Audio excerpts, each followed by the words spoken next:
Mesdames et messieurs, bonsoir. Merci d'avoir choisi RTI1 à la une de ce 20h. La COP15 a démarré en Côte d'Ivoire, la 15e conférence des Nations Unies sur la lutte contre la désertification et la sécheresse a ouvert ses portes ce lundi 9 mai par le sommet des chefs d'État et de gouvernement. Le président ivoirien Alassane Ouattara, entouré de ses pairs, appelle à agir vite pour donner vie à nos terres desséchées. L'autre temps fort de cette première journée de la COP15 à Abidjan, c'est le caucus sur le genre et l'égalité des sexes, présidé par la première dame ivoirienne. Madame Dominique Ouattara a fait des propositions pour améliorer les conditions des femmes qui produisent 75% du vivrier en milieu rural. Aminata Toungara est la nouvelle présidente de l'Assemblée nationale par intérim. Elle va diriger l'institution pendant un délai de 15 à 30 jours. Les députés ivoiriens réunis en plénière ce jour ont été informés officiellement du décès du président de l'Assemblée nationale. Amadou Soumarou a tiré sa révérence le 7 mai dernier. Son successeur sera élu le 7 juin prochain. Et ce 9 mai qui marque la victoire sur l'Allemagne nazie est célébré dans tout l'ancien espace soviétique. Ce lundi, le président russe Vladimir Poutine a prononcé son discours du 9 mai. Pour lui, les forces russes combattent en Ukraine pour défendre la patrie face à la menace inacceptable venue d'Ukraine. Soyez les bienvenus sur RTI1. Abidjan, capitale économique ivoirienne, sera pendant près de 2 semaines la capitale de la lutte contre la désertification et la sécheresse. La COP15 a démarré aujourd'hui.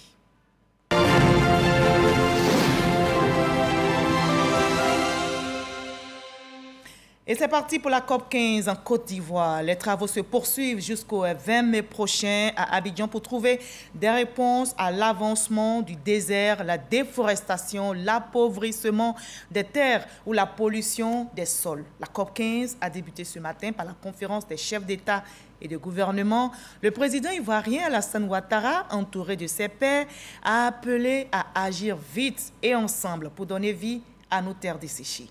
Viviane Aimé. La 15e session de la conférence des États partis à la Convention des Nations Unies sur la désertification, qui s'est ouverte ce lundi 9 mai ici à Abidjan, a enregistré la présence d'une dizaine de chefs d'État et de gouvernement du continent. La présence de plus d'1 millier de délégués, des organisations internationales, des organisations de la société civile, des entreprises du secteur privé.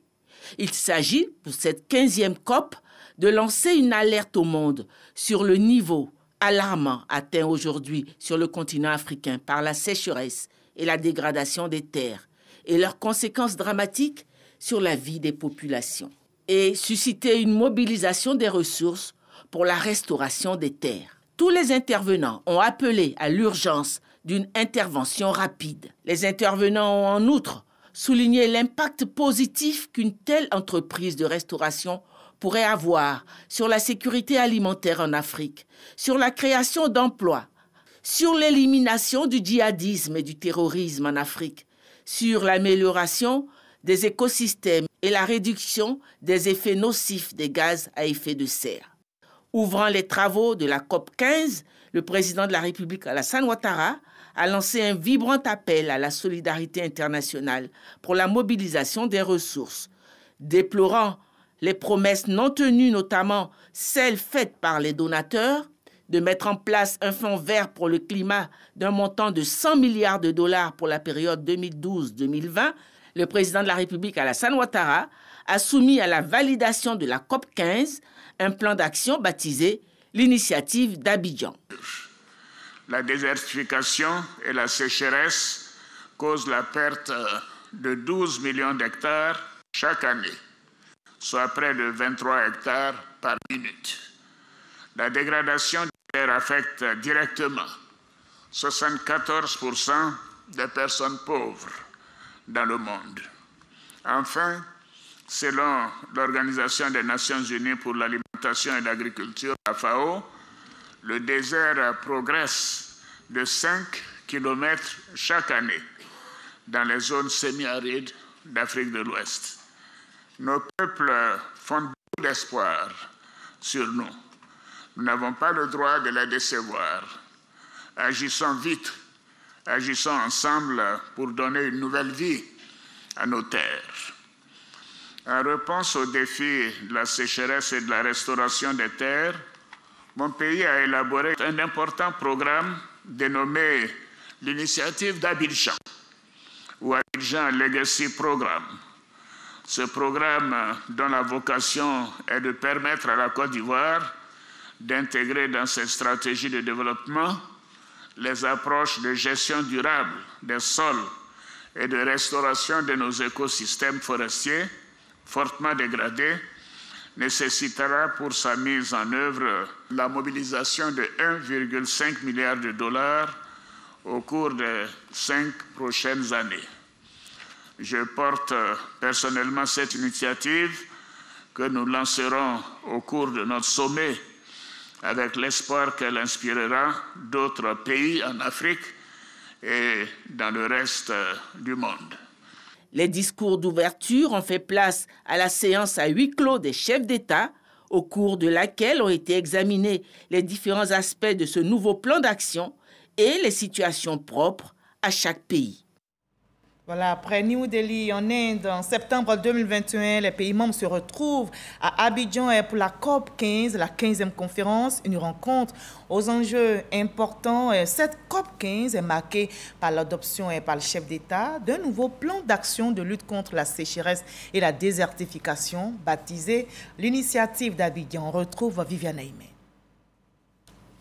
Annoncé à l'ouverture de la COP 15 par le président de la République Alassane Ouattara, l'initiative d'Abidjan, plan d'action proposé par le chef de l'État ivoirien, marque une nouvelle approche de la lutte contre la sécheresse et la désertification qui avance sur le continent africain. Il ne s'agit plus de promouvoir un plan de lutte global, mais plutôt de promouvoir, par souci d'efficacité et de rapidité, des solutions spécifiques à chaque pays. Après les discours d'ouverture, les travaux à huis clos conduits par le président de la République lui-même ont permis aux chefs d'État et de gouvernement de s'imprégner de tous les aspects de ce nouveau plan d'action. À l'unanimité, ce nouveau plan d'action baptisé l'initiative d'Abidjan a été adopté. Le président de la République a été désigné par ses pairs pour promouvoir un plaidoyer de ce nouveau plan d'action auprès de la communauté des donateurs. Nous sommes au terme de notre sommet. Je voudrais vous remercier pour les échanges francs, directs et fructueux que nous venons d'avoir. Comme je l'ai dit dans mon mot d'ouverture, nos populations attendent beaucoup de nous. Nous ne pouvons pas décevoir leurs espoirs. Il nous faut donc agir vite et de façon collective pour lutter contre la dégradation des terres et redonner vie à nos terres. À cet effet, notre sommet peut légitimement se féliciter de l'adoption de l'appel d'Abidjan, qui constitue un message fort qui devrait inspirer les travaux de la COP 15 et bien au-delà. Je vous remercie pour le soutien que vous avez apporté à l'initiative d'Abidjan et j'espère pouvoir compter sur les partenaires au développement pour nous accompagner dans sa mise en œuvre. Je vous encourage à vous inspirer de cet instrument et bien évidemment à l'adapter aux spécificités de vos pays respectifs, comme je l'ai indiqué, dans le cadre de la lutte contre la désertification et de vos politiques de restauration des terres. Je reste persuadé que les partenariats que nos gouvernements vont forger avec le secteur privé, la société civile et les communautés de base nous permettront de consolider les acquis d'un développement durable, soucieux de l'équilibre de notre écosystème et générateur d'emplois et de revenus. Je voudrais une fois de plus saluer nos partenaires techniques et financiers pour leur importante contribution à nos discussions. C'est sur donc ces mots d'espoir et de gratitude que je déclare clos le sommet des chefs d'État et de gouvernement sur le thème « Sécheresse et restauration des terres » dans le cadre de la 15e session de la conférence des parties à la Convention des Nations Unies sur la lutte contre la désertification. Merci. La COP15 se veut ainsi le point de départ d'une nouvelle stratégie de lutte. Et l'autre temps fort de cette première journée de la COP15 à Abidjan est le caucus sur le genre et l'égalité des sexes présidé par la première dame ivoirienne. Madame Dominique Ouattara a fait des propositions pour améliorer les conditions des femmes qui produisent 75% du vivrier en milieu rural. Elle a appelé en présence des autres premières dames et personnalités réunies à une implication des femmes dans la gestion des terres. La première dame ivoirienne a également plaidé auprès des décideurs politiques des Nations Unies et des bailleurs de fonds pour une attention particulière en direction des femmes et des jeunes filles. Nous écoutons la première dame Dominique Ouattara. En ma qualité de femme, de mère et en raison de mon engagement à œuvrer pour le bien-être des femmes, je place beaucoup d'espoir dans ce caucus du genre car nous savons tous comment la désertification appauvrit une nation en détruisant les économies ou comment elle relègue nos enfants dans un avenir sombre et comment, pour des millions de femmes, cela se traduit par un cycle sans fin de pauvreté. Nos sœurs passent des heures à chercher de l'eau, à labourer un sol aride, en plus d'effectuer leurs tâches ménagères habituelles. La désertification contribue donc à détériorer la santé des femmes et les rend plus vulnérables. Je me bats pour permettre aux femmes d'acquérir plus d'autonomie pour améliorer leurs conditions de vie et celles de leur famille. C'est dans ce cadre qu'en 2012, j'ai créé le Fonds d'appui aux femmes de Côte d'Ivoire, FAFSI, avec l'aide du président de la République. C'est un fonds à taux d'intérêt réduit qui est octroyé sans exigence de garantie aux femmes non éligibles aux prêts classiques et qui leur permet de financer leur activité génératrice de revenus. Il est doté d'un capital de 25 milliards de francs CFA et a permis à ce jour à plus de 300 000 femmes ivoiriennes d'être financièrement autonomes et de prendre en charge leur famille, soit plus de 2 millions de personnes épargnées de la pauvreté. Et justement, pour évoquer ce caucus sur le genre, nous recevons la ministre Narseneva Touré, ministre de la Femme, de la Famille et de l'Enfant. Bonsoir, Madame la ministre. Bonsoir. Alors, dites-nous, qu'est-ce que faut-il entendre par caucus du genre? Alors, je voudrais vous remercier de me donner l'opportunité de m'exprimer sur les plateaux de la radio-télévision ivoirienne. Alors, la Convention des Nations Unies pour la lutte contre la désertification est à sa 15e édition et la COP15, notre pays a l'insigne honneur de recevoir plus d'une centaine des représentants des pays du monde. Et à cet effet, on ne pouvait pas ne pas avoir un caucus du genre. Qui signifie une plateforme spéciale des femmes venues de partout dans le monde pour statuer sur le thème qu'ils ont choisi, qui est vers une meilleure gestion des terres grâce à l'égalité des sexes. Gestion des terres. Cette COP15, c'est le combat, le thème c'est le combat contre la désertification. La désertification et la sécheresse, qui est souvent la résultante de l'œuvre humaine ou celle aussi du réchauffement climatique. Si vous vous rappelez, en mars, le 8 mars, le thème cette année du 8 mars, la Journée internationale des droits de la femme, était l'égalité des sexes aujourd'hui pour un avenir durable. Alors donc cette plateforme, à travers ce caucus, donne l'opportunité de rassembler des spécialistes, des groupes techniques, des personnalités. Et aujourd'hui, nous avons eu vraiment des personnalités dignes de ce rang, Madame Amina Mohamed, la première dame de la RDC, Madame Tshisekedi. Et ce caucus était sous la présidence de notre première dame, Madame Dominique Ouattara. Et c'est la 2e édition. Vous avez donc relevé l'une des thématiques abordées à ce caucus. On peut rappeler cette thématique principale? C'est vers une meilleure gestion des terres grâce à l'égalité des sexes. Est-ce qu'il y a eu d'autres thématiques? On sait qu'après, vous vous êtes retiré pour réfléchir? Est-ce qu'il y a d'autres thématiques abordées lors de cette rencontre? Nous allons avoir une délibération là-dessus dans les jours à venir. Dans les jours à venir. Le 13 et le 16. D'accord. Qui seront 2 journées attribuées spécialement au genre. D'accord. Est-ce qu'il y a donc des retombées que vous attendez, Madame la ministre? Bien entendu. Nous entendons des retombées. On se dirait pourquoi un caucus des femmes? Un caucus des femmes pour améliorer les conditions des femmes. Parce qu'aujourd'hui, face aux différentes crises que nous vivons, celle de la désertification, de la sécheresse, les premières victimes sont les femmes. Je donnerai un exemple simple dans le cas de la Côte d'Ivoire.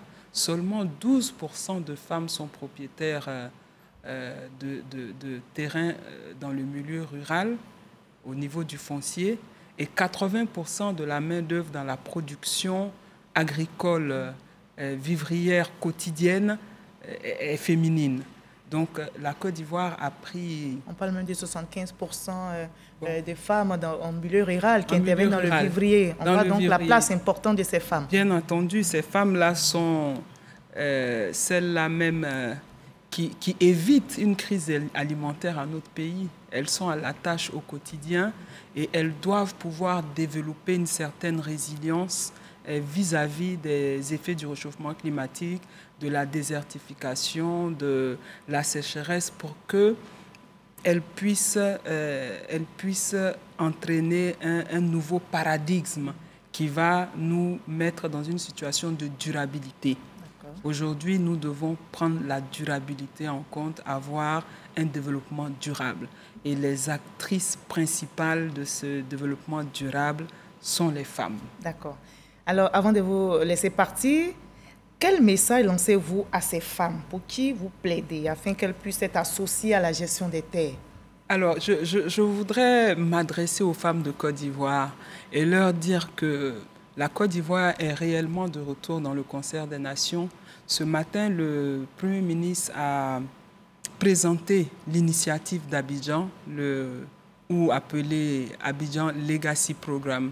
Et cette initiative est celle de pouvoir restaurer les terres, les forêts dans la décennie qui arrive, pour que, à sa deuxième étape, nous puissions adresser réellement le problème de l'autosuffisance alimentaire, avoir une agriculture fleurissante pour que le coût de la vie, parce qu'une production massive joue aussi sur le coût de la vie. Mais aujourd'hui, il est temps de sauver la terre en restaurant les forêts, en restaurant les terres pour avoir une meilleure production et laisser un meilleur monde aux générations à venir. Alors, je voudrais vous lancer cet appel.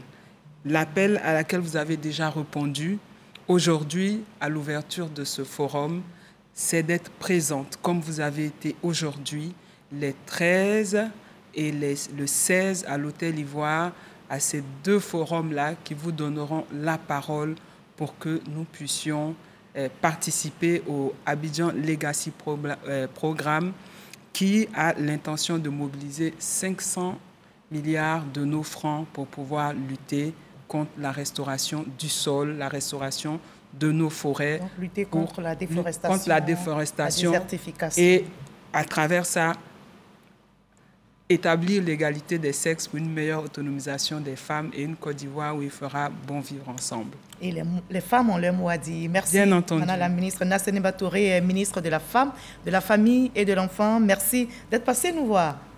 Merci.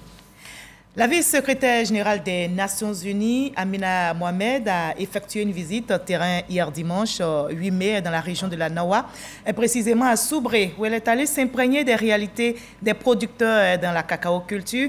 Elle a visité plusieurs sites en rapport avec des thématiques de l'heure, la déforestation, le travail des enfants et la durabilité du cacao. Cette visite s'inscrit bien sûr dans le cadre de la COP15, nous rapporte Chef Kone.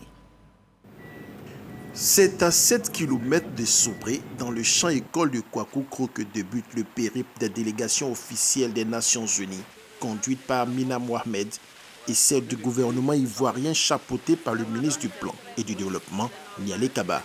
Sur cette parcelle de 2 hectares, 30 producteurs, dont la moitié est composée de femmes, bénéficient de formations sur les bonnes pratiques agricoles sur une période de 9 mois. Objectif, leur permettre d'accroître de façon substantielle la productivité des plantations agricoles. Dans un échange à bâton rompu sans langue de bois, la vice-secrétaire générale des Nations Unies a relevé les attentes des producteurs essentiellement dominés par l'amélioration de leurs conditions de vie, à travers un prix plus rémunérateur de leur production. La délégation a ensuite mis le cap au centre d'accueil pour enfants en détresse de Sobré, un centre de transit dont de la première dame Dominique Ouattara, qui a pour objectif de contribuer à l'élimination du travail des enfants dans les plantations. Depuis sa création, plus de 400 enfants ont été sortis des champs. En outre, Amina Mohamed et toute la délégation officielle s'est rendue à Grands Atrées pour visiter un modèle de plantation agroforestière avant de s'imprégner du mécanisme d'enregistrement des naissances au dispensaire de Yabayo. Après toutes ces visites, la pression est du côté de la communauté internationale. Nous devons être solidaires de la population ivoirienne. Mais comment concrétiser cela? Cela implique de faire de telle sorte que ce que nous prônons à l'international soit une réalité locale. Nous devons investir plus dans le secteur privé. Nous devons également chercher des investissements dans le domaine du changement climatique, de la transition énergétique, de la transformation de l'agriculture et de l'économie digitale. Le gouvernement ivoirien a inscrit la durabilité et la lutte contre la déforestation dans sa vision stratégique 2030. Il n'a de cesse de multiplier les actions, selon le ministre du Plan et du Développement. Nous avons pu regarder tous les efforts qui sont faits par le gouvernement avec à sa tête le président de la République, son Excellence M. Alassane Ouattara, sur la question de la cacaoculture, sur l'accompagnement des paysans pour améliorer leur productivité et leur permettre de libérer les enfants, parce que la place des enfants, c'est à l'école, c'est sur les bancs.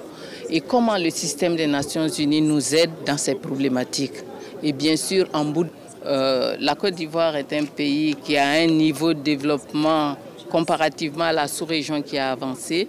Mais ensemble, nous avons fait la preuve aujourd'hui que nous avons encore avec le système des Nations Unies quelques problématiques à suivre ensemble malgré notre niveau de développement et vous remercier. Cette visite de la vice-secrétaire générale des Nations Unies à la veille de l'ouverture de la COP 15 à Abidjan met en lumière l'engagement du système des Nations Unies pour le développement à travers plusieurs initiatives. Pour preuve, l'UNICEF, l'OIT et l'OIM prévoit mettre en œuvre un programme conjoint sur la période 2022, 2025 et 2026 pour la protection de l'enfance. Et la COP 15 qui a démarré aujourd'hui se poursuit jusqu'au 20 mai prochain. Justement, une antenne Covid est installée à proximité du site de la COP 15 ici à Abidjan. C'est une exigence pour les participants. Ils doivent se faire dépister impérativement et ils seront soumis à cette condition tout au long de la COP 15 et le dépistage a une durée de validité de 24 heures, nous rapporte Grace Kando. Le test de dépistage à Covid, une obligation pour accéder au site de la COP 15. Une antenne Covid est installée à proximité. Pour cette première journée officielle du démarrage des tests, un bilan est dressé. Nous avons pu dépister environ 2000 personnes. Ils sont enregistrés par des partenaires sur la plateforme informatique. Ensuite, les collègues de l'Institut d'hygiène publique vont faire les prélèvements. Les échantillons sont acheminés dans le laboratoire. Les agents de l'Institut Pasteur font l'analyse et la mise en ligne et les pétitionnaires reçoivent le résultat sur leur smartphone. Lorsque cela n'est pas fait pour des raisons diverses, on rattrape le coup par le système manuel que nous avons mis en place, dont les deux systèmes se chevauchent. Ça permet d'aller très très vite et aux personnes qui arrivent d'avoir leurs résultats aussi bon via la voie électronique que la voie papier pour pouvoir accéder aux différents sites. 3 000 à 4 000 personnes à dépister par jour, selon les estimations des responsables de l'antenne. Les personnes soumises à cette condition se prononcent. Le service est impeccable, est très rapide. D'ailleurs, ce que j'apprécie beaucoup. J'ai eu mon résultat en moins de 5 minutes. Vraiment, je suis satisfait. Je suis venue me faire dépister. Ça a été plutôt facile, ça a été assez aisé même. J'ai reçu un message WhatsApp et j'ai cliqué sur un lien pour pouvoir accéder à mes résultats. La continuité du service est assurée. Elle s'étend sur d'autres lieux. Il y a une équipe qui est positionnée à l'aéroport qui reçoit déjà les personnes qui arrivent. Le soir, il y a des équipes qui vont sillonner les principaux hôtels de la ville où les personnes sont logés pour faire les tests. Et ceux qui n'auront pas pu être dépistés dans ces deux mécanismes seront reçus ici demain matin par d'autres personnes. Mais les différents responsables sont sur pied quasiment 24 heures sur 24 pour permettre le bon déroulement de toutes ces activités-là. C'est une grosse logistique qui a été mise en place. À terme, ce sont 48 000 personnes qui seront dépistées selon la commission santé de la COP 15. Et la lutte contre la déforestation est aussi évoquée à cette COP 15. Et justement, le ministre des Eaux et Forêts, Laurent Tchagba, prend part à cette COP. Il a visité la SODEFOR, Société de développement et des forêts.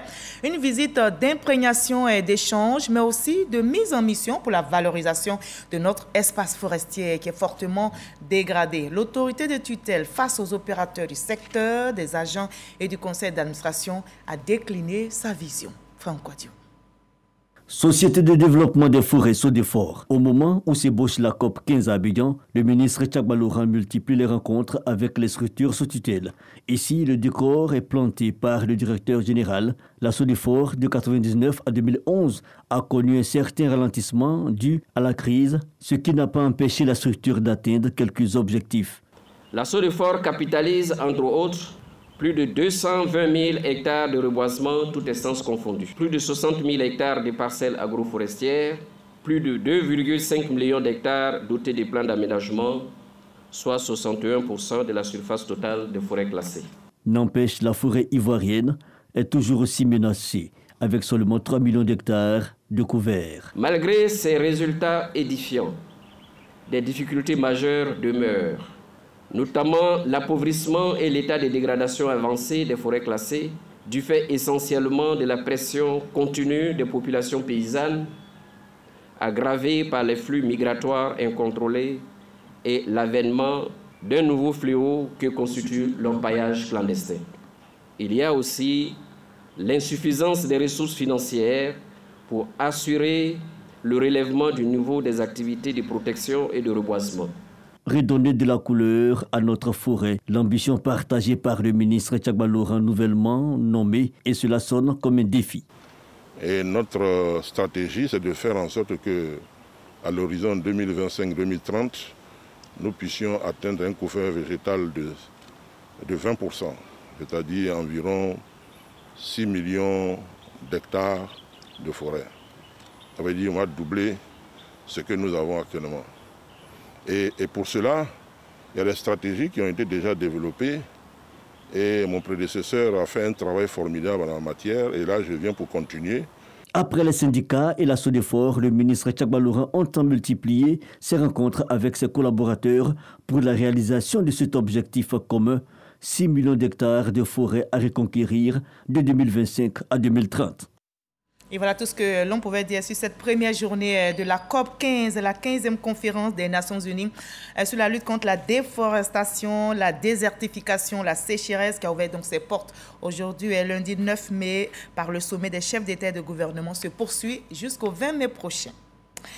En raison de la survenue du coronavirus en 2020, les éditions du Hajj de 2020 et de 2021 n'ont pu se tenir pour les pèlerins non résidents en Arabie Saoudite. Les candidats du Hajj en Côte d'Ivoire, eux non plus, n'avaient pu accomplir le 5e pilier de l'islam. Aujourd'hui, très bonne nouvelle pour la communauté musulmane puisque l'édition 2022 du Hajj aura bel et bien lieu. C'est ce qui ressort du point presse organisé aujourd'hui par le directeur général des cultes Bamba Messamba. Dans l'actualité nationale également, la députée Aminata Toungara est la nouvelle présidente de l'Assemblée nationale par intérim. Elle va diriger l'institution pendant un délai de 15 à 30 jours.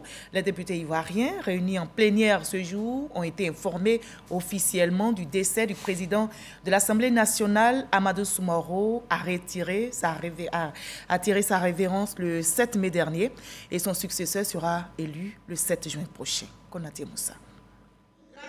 Aminata Toungara, nouvelle présidente de l'Assemblée nationale par intérim.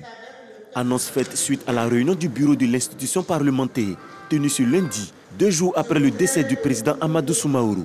L'article 3 du règlement de l'Assemblée nationale dispose que la vacance de la présidence de l'Assemblée nationale, notamment par décès, ce qui est le cas en ce moment, ouvre droit à la désignation d'un vice-président qui assure l'intérim du président défunt. Cet intérim, nous dit toujours le règlement, est assuré par le plus âgé des vice-présidents ou à défaut le suivant. Une liste donc des vice-présidents classés par ordre de naissance nous a permis de désigner Mme Aminata Tounkara comme présidente intérimaire de l'Assemblée nationale. La question se posera de savoir pourquoi est-ce que ce n'est pas le vice-président Diawara Mamadou, doyen d'âge, donc plus âgé, mais c'est parce que, comme a dit le règlement, à défaut du plus âgé, c'est le suivant. Et le président Diawara n'est pas sur le territoire de la République de Côte d'Ivoire en ce moment. Une désignation conformément au règlement en vigueur. Une nouvelle élection sera donc organisée pour désigner le futur président de l'Assemblée nationale. La date du mardi 24 mai est-elle fixée comme date butoir de réception des candidatures? Et la date du mardi 7 juin est fixée pour l'élection du nouveau président de l'Assemblée nationale. L'Assemblée nationale perd son président élu le 7 mars 2019. Les députés retiennent de l'illustre personnalité, fidélité et combativité. Il était très engagé depuis le Front républicain à l'époque jusqu'à la venue de son parti au pouvoir. C'était quelqu'un qui s'est fait remarquer par un engagement fort et je dirais que c'était quelqu'un d'entier. C'est un homme de conviction, c'est un homme de devoir et c'est un homme de confiance. Et c'est un combattant, un vrai. Que ce soit au niveau politique, que ce soit au niveau des missions de l'APF à l'international, le président Amadou Soumaoro était un président combatif qui ne voulait que des résultats. C'est un homme rigoureux, un homme qui aimait le travail et qui voulait absolument que tout ce qui s'engage là, que ça aille jusqu'au bout. Une cérémonie d'hommage de la nation à Amadou Soumaoro se tiendra le mardi 10 mai à l'Assemblée nationale. La levée de corps aura lieu le mercredi 11 mai à la mosquée de la Riviera Golf. L'enterrement est prévu le vendredi 13 mai à Séguéla, sa ville natale. Amadou Soumaoro a donc définitivement quitté le perchoir, une perte pour sa famille biologique et politique. Au nom du RHDP, le porte-parole Kobena Kwasi Adjumani a lu une déclaration. On l'écoute au micro de Michel Digri. Le RHDP, notre grand parti, vient de perdre l'un de ses fils les plus illustres. Le président Amadou Soumaoro était d'abord un compagnon fidèle et loyal de son Excellence, M. Alassane Ouattara, président de la République, président du parti. Homme politique aguerri, modèle achevé de dévouement, Amadou Soumaoro a été de tous les combats des heures de braise de 1993 à la victoire de la démocratie en 2011. Il a porté haut l'image de l'institution parlementaire. Il a été pour les militantes et les militants du parti un modèle d'abnégation, de détermination dans la défense des idéaux du parti. Cette perte plonge de nouveau le RHDP dans une difficile épreuve. En ces circonstances particulièrement douloureuses, le RHDP exprime sa compassion et ses condoléances les plus attristées à son Excellence M.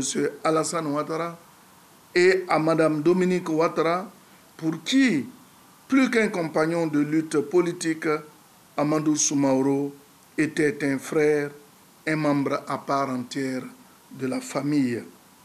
Le RHDP adresse son réconfort à son épouse, à ses enfants, à la grande famille Soumaoro, ainsi qu'à l'ensemble des ressortissants du grand district du Woroba, pour qui Amadou Soumaoro était le référent.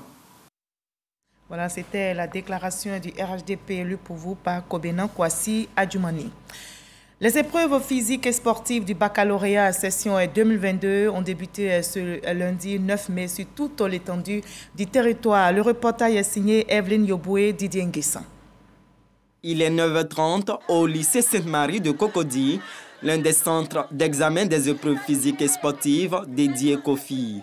Ici, les candidates sont évaluées en gymnastique, au lancer de poids, à la course de vitesse, au saut en hauteur, en longueur ou au triple saut. J'aime le sport d'abord parce qu'en faisant le sport, ça me motive moi-même, ça me met en pleine forme. Voilà, et puis bon, il y a ma note aussi qui est en jeu. Je suis déjà passée à la vitesse. Je pense qu'elle était à la hauteur. Le lycée Sainte-Marie a enregistré 574 candidates ce jour. Les enfants, quand ils arrivent, on les regroupe d'abord. On vérifie s'ils ont leur pièce d'identité, s'ils ont leur convocation. Ensuite, quand tout le monde est rassemblé, on voit si toutes les écoles sont présentes. Au lycée classique de Cocody, 479 candidats ont répondu présents. Pour moi, ça s'est bien passé, il y a une bonne ambiance, le lycée nous a bien accueillis. Pour le moment, il n'y a pas de trouble. Ils se sont préparés dans les établissements, ils sont venus. Depuis ce matin, ça se déroule bien. On a eu un peu d'empêchement par rapport à la pluie, qui a occasionné des désagréments. Mais là, au niveau des 10 heures, voilà, au niveau des 10 heures, ça va déjà. On a bien commencé. On va essayer, on va terminer tous ceux qui sont là. Les épreuves physiques et sportives du baccalauréat se poursuivent jusqu'au 20 juin. Les épreuves orales se dérouleront du 28 juin au 1er juillet, suivies des écrits du 4 au 8 juillet 2022. Et Marcel Amontano, secrétaire exécutif du Conseil de l'Entente, a été reçu en audience à Abuja, au Nigeria, par le président de la commission de la CEDEAO, Jean-Claude Brou. Les deux responsables d'institutions ont échangé sur la situation politique et sécuritaire en Afrique de l'Ouest. En raison des nouveaux enjeux socio-économiques auxquels la sous-région est confrontée, les deux personnalités ont signé un mémorandum d'accord pour booster la coopération entre les deux institutions. Et nous sommes le 9 mai aujourd'hui, jour de la victoire sur l'Allemagne nazie, célébrée dans tout l'ancien espace soviétique. Sur la place rouge ce lundi, le président russe Vladimir Poutine a prononcé son traditionnel discours du 9 mai. Il a souligné que les forces russes combattaient en Ukraine pour défendre la patrie, son avenir face à la menace inacceptable que représente son voisin, l'Ukraine, soutenue par l'Occident, les États-Unis, l'OTAN. Il qualifie l'offensive en Ukraine de riposte préventive. Pour le chef du Kremlin, le devoir de la Russie est d'éviter une nouvelle guerre après celle de 1945, où près de 27 millions de citoyens de l'ancien URSS ont perdu la vie. Son allocution a été suivie de la traditionnelle parade militaire sur la place rouge. Et on va terminer par ce communiqué du protocole d'État, communiqué relatif aux obsèques de l'ancien président de l'Assemblée nationale, Amadou Soumaoro. Les personnalités civiles et militaires ci-après sont conviées à la cérémonie d'hommage de la nation à M. Amadou Soumaoro, président de l'Assemblée nationale qui aura lieu le mardi 10 mai 2022 à partir de 16h sur l'esplanade de l'Assemblée nationale. Ce sont M. le vice-président de la République, M. le Premier ministre, Mesdames et Messieurs les présidents des institutions de la République, Madame et Messieurs les ministres d'État, Messieurs les ministres à la présidence de la République, Mesdames et Messieurs les membres du gouvernement, Madame et Messieurs les ministres gouverneurs des districts autonomes, Monsieur le directeur du cabinet du vice-président de la République, Monsieur le directeur du cabinet du Premier ministre, Madame la secrétaire générale du gouvernement, Madame la secrétaire générale adjointe de la présidence de la République, Mesdames et Messieurs les chefs de mission diplomatiques et représentants des organisations internationales, Mesdames et Messieurs les conseillers spéciaux à la présidence de la République, Mesdames et Messieurs les directeurs du cabinet des ministres à la présidence de la République, Monsieur le secrétaire général adjoint du gouvernement, Monsieur le chef du cabinet du président de la République, les représentants des bureaux des institutions de la République à raison de 5 représentants par institution, Monsieur le préfet d'Abidjan, Monsieur le président de l'Académie des sciences, des arts et des cultures d'Afrique et des diasporas ASCAD, Monsieur le général de corps d'armée, chef d'état-major général des armées, Monsieur le général de corps d'armée, commandant supérieur de la gendarmerie nationale, Monsieur l'administrateur général, directeur général de la police nationale, Monsieur le chef d'état-major particulier du président de la République, Monsieur le directeur général des douanes, Monsieur le directeur général des affaires maritimes et portuaires, Madame la directrice générale des forêts et de la faune, Madame la présidente du Conseil national des droits de l'homme, Messieurs les présidents des autorités de régulation, Messieurs les maires du district d'Abidjan, Madame et Messieurs les présidents des universités publiques, Messieurs les présidents des chambres consulaires, Mesdames et Messieurs les présidents des conseils d'administration et directeurs généraux des entreprises publiques et parapubliques, Mesdames et Messieurs les présidents, secrétaires exécutifs ou secrétaires généraux des partis politiques, Messieurs les présidents de la Confédération générale des entreprises de Côte d'Ivoire, de la plateforme unique des petites et moyennes entreprises et de la Fédération ivoirienne des petites et moyennes entreprises, messieurs les présidents et secrétaires généraux des centrales syndicales, UGTCI, Dignité, FESACI, UNARCI, Humanisme, 10 membres du directoire de la Chambre nationale des rois et chefs traditionnels, Monsieur le Président et 5 membres du Forum des confessions religieuses, Monsieur le Président et 5 membres du Conseil supérieur des imams, 10 représentants des organisations de la société civile, 10 représentants des mouvements et organisations de jeunesse. La mise en place sur l'esplanade de l'Assemblée nationale débutera à 12h30 et prendra fin à 14h, horaire de rigueur. C'était le communiqué du protocole d'État lu pour vous par Abou Sanogo, communiqué relatif à l'hommage à la nation au président de l'Assemblée nationale, Amadou Soumaoro, décédé le 7 mai dernier. Point final de ce 20h. À demain, avec le même plaisir et à la même.